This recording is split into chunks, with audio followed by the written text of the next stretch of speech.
What is up, guys? It's Pete Mundo of HeartlandCollegeSports.com. Thanks for checking us out and coming on board here for this week's show. Heartland College Sports Weekly is the show. Thanks for joining us, whether it's on the radio or on podcast, YouTube, whatever it might be. We appreciate you checking us out. And also, if you haven't yet, please sign up for our forums and message boards. They are free, and we are having a blast doing it. We've got great recruiting information on there as well, so go check it out at HeartlandCollegeSports.com. We're having a lot of fun there and hope you will join us. Once again, free Big 12 message boards. How much more can you ask for, man? We got you covered at HeartlandCollegeSports.com.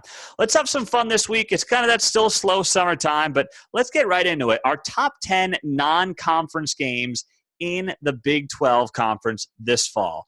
At number 10, we've got KU at Boston College. Here's the deal with that game. First off, I know people are ragging on KU. Oh, how is KU in your top 10? Big 12's a joke. Blame Baylor. If Baylor had one Power 5 opponent on its schedule, probably would be in the top 10. It doesn't. So you know what? Therefore, you got KU. And I don't think it's as bad a game as people make it out to be. You know, I really don't. I think that this is a game that people are looking at, and they got to say to themselves, hey, KU we're going to find out what Les Miles is doing in year one. Is this a 5-year rebuild? Is it a 1 to 2 year rebuild? We'll learn something in this game. And BC's been pretty damn good lately. You know, they had a good season last year. They were in the top 25 in November, top 20, I think, before that loss to Clemson. So it's a good program right now under Steve Adazio. And we'll see if Les Miles, does he take chances? Has he changed his style at all? What's that all about? That's what's going to make this fun. And I'm very intrigued by that. It's also a Friday night game, so you don't have to necessarily spend a primetime slot on Saturday watching it.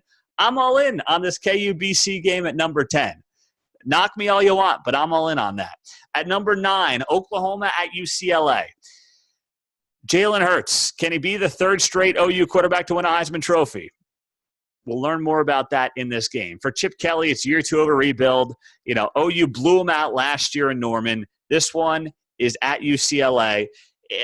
I think OU's still going to be probably, 2-touchdown favorite, I would say. Just looking at it right now, I think last year they were like a 20-point favorite in this game. So OU's probably at least a 2-touchdown favorite here. They will, they'll be the heavy favorites to win this game. But how does Jalen Hurts, how is he adjusting? How is he acclimating to the system, to the program? We'll get our first look at what Jalen Hurts is like in an OU uniform against a Power 5 opponent in this game. So OU, UCLA, I have at number 9 on my list. Number 8 for best non-conference games in the Big 12, Texas Tech at Arizona. Now, here's my thinking. Matt Wells has 3 things going against him right now. 1, he's got a basketball program under Chris Beard that almost wins a national championship, a baseball program that gets to a College World Series for a second straight year. And the guy he replaces now an NFL head coach just got Kyler Murray from OU, number 1 overall pick. And by the way, that guy was an alum, and his firing was controversial. Have fun, Matt Wells. Now, I'm pulling for the guy like crazy. But let's be honest. He's in a tough spot here because of various external factors that he can't control. It's going to be a lot of pressure from the get-go.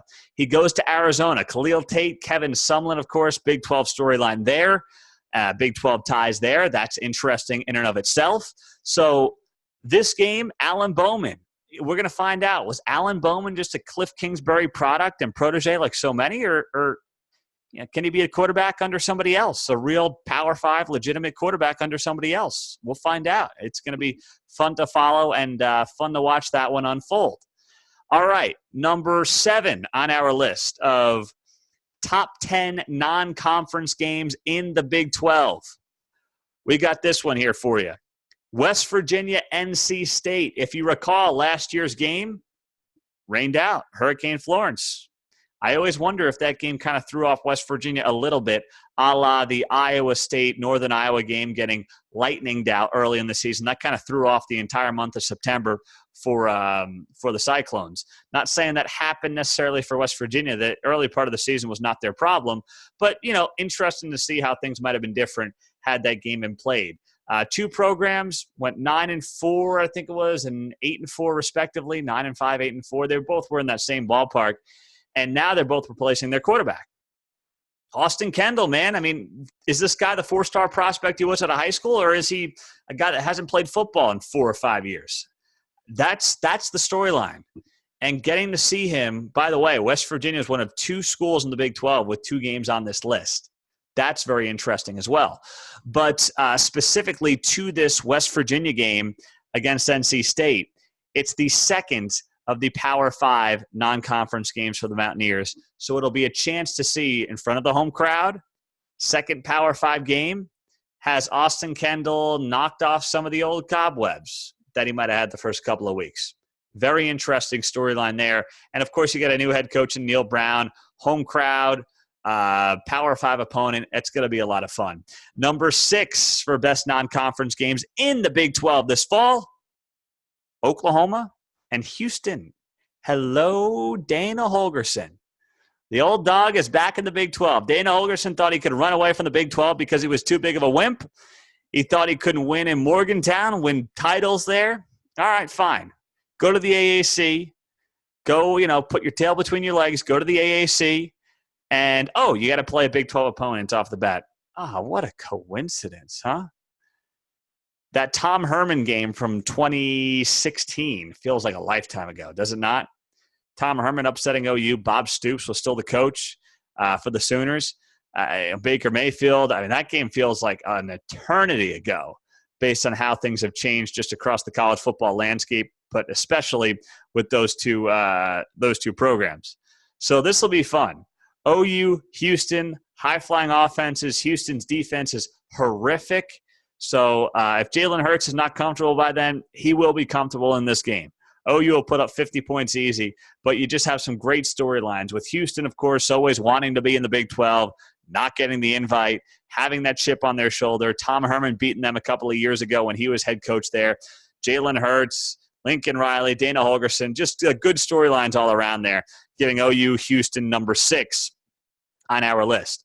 Number 5, we get back to West Virginia. Kudos to West Virginia, huh? There you have 2 games in the top 10 for best non-conference games in the Big 12 this fall. West Virginia, Missouri. That one is at Mizzou. Big 12 SEC, a team that left the Big 12, taking on a team that came into the Big 12 that, didn't directly replace them, but was part of the replacement process. I hope the Mountaineers just stick it where the sun don't shine there to the Mizzou Tigers. Desperately am pulling for that. I want to see that happen. Of course, I root for every Big 12 team in non-conference play, and every Big 12 fan should. Seriously, just a quick side note. Every Big 12 fan should root for every other Big 12 team in non-conference play, all right? That's the best thing for the conference. If you're an OU fan, root for Texas against LSU, all right? You should be doing that. If you're a Texas fan, root for OU in every non-conference game, and that applies to everybody in the conference. But you have an interesting situation here. Big 12 SEC that's always got a little more juice to it. And it's the first Power 5 game of the season for Neil Brown, for Austin Kendall. It's on the road, SEC environment, former Big 12 foe. A lot of good storylines there to follow, giving the West Virginia Mountaineers at the Mizzou Tigers the number 5 spot on our list of best non-conference games in the Big 12. Then we get to the Kansas State Wildcats at Mississippi State. Also the back half of a home and home. Mississippi State blew them out last year in Manhattan. I was at that game, and it was not pretty. But this is a new regime. It's a new game. It's a new situation. Chris Kleiman's in the mix. Nick Fitzgerald is not there for Mississippi State. Skylar Thompson's the quarterback for the Wildcats. He's not looking over his shoulder at Alex Delton anymore. That's not happening. So there's a lot to be interested by to see if Chris Kleiman is ready to turn that page. If he goes down to an SEC town, gets a win in Starkville, he's going to come back to Manhattan. I'm not saying they're building the statue just yet, but they will be very happy because, remember, there's been one time in the past 30 years that Bill Snyder was not the head coach of the Wildcats, and it went, I don't want to say horribly, but pretty darn bad because they brought the guy back. let's see how this goes, how this plays out. This is going to be a great early season test for Chris Kleiman, how he handles the spotlight too. Remember, he's not a Power 5 guy. I mean, North Dakota State's a powerhouse, but he's not a Power 5 guy, FCS. How does he handle that next phase? That's a great storyline to follow as well. So this is going to be a very intriguing game in the Big 12. Number 3 on our list for top non-conference games in the Big 12 this fall, TCU at Purdue. TCU, when it wins 6-7 games, always has a big bounce back. But who's the quarterback? Is it Alex Delton? Is it Justin Rogers? We don't know. And that's what's fascinating to me. Who's the quarterback? Going on the road against Jeff Brom and the Boilermakers. They become a very solid program out of the Big Ten. This is not a walkover game at all. So TCU at Purdue at number 3 on our list, I think is very reasonable. That game is super intriguing from several perspectives. Big 12, Big 10, always like to get those wins against the Big 10 as well. Big 10 and SEC obviously want to get those wins. And that is why that game falls at number 3 on our list. Speaking of Big 12, Big 10, that is also at number 2. It is Iowa State taking on Iowa. Iowa State has not gotten over the hump against its in-state rivals under Matt Campbell. Now, nobody would trade in the success in the Big 12 that Matt Campbell has had for a win over Iowa. Paul Rhodes beat Iowa a couple times. Didn't work out for him, okay? Guy couldn't win in the Big 12. Matt Campbell thus far has done the opposite. He's come up short against Iowa, but he's done exponentially better in the Big 12. But now, is this the year they get over the hump? Is College Game Day going to be there? That's been rumored. Are we going to be there? That's been rumored as well. We've talked about doing a Heartland College Sports tailgate up in Ames for that game. I'm very intrigued by it being here in Kansas City. So we'll keep you posted on that as the season gets closer. But a lot of storylines here. Is Iowa State ready to be that Big 12 team that crashes the OU Texas party that most people think this conference is headed for this year like the old days? Can Iowa State get in the mix there? What are they doing at the skill positions? Losing Hakeem Butler, David Montgomery, a lot of key pieces on defense. We'll learn a lot about this team in this game, and it's in Ames. In Ames, you got a home game here in the non-conference, a great home game in non-conference play that moves you up the list a little bit as well. So Iowa State, home against Iowa, and that is a game that is number 2 on our list of top non-conference games in the Big 12. At number 1, Big 12, SEC, and yes, it is Texas, LSU, and it is in Austin.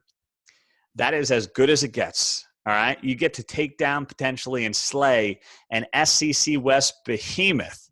2 blue bloods, 2 massive programs, huge brands in college football, going at it in Austin. Is Texas back, baby? Well, guess what? This game will tell us a lot. Is Sam Ehlinger a potential early season Heisman favorite, a Heisman contender? This game will tell us a lot. I cannot wait for this one to play out. I cannot wait to see Coach O, Tom Herman, 2 massive egos, 2 macho men. You got Herman trying to fight Oklahoma State last year. You got Coach O pounding his chest, doing bench presses of 475 pounds. This is going to be fun. So there you have it, the top 10 non-conference games in the Big 12 this fall. We also wrote about it on heartlandcollegesports.com. You can go see it there. I'm Pete Mundo. Heartland College Sports Weekly is the show. And we've got much more coming your way. Hang tight right here on Heartland College Sports Weekly.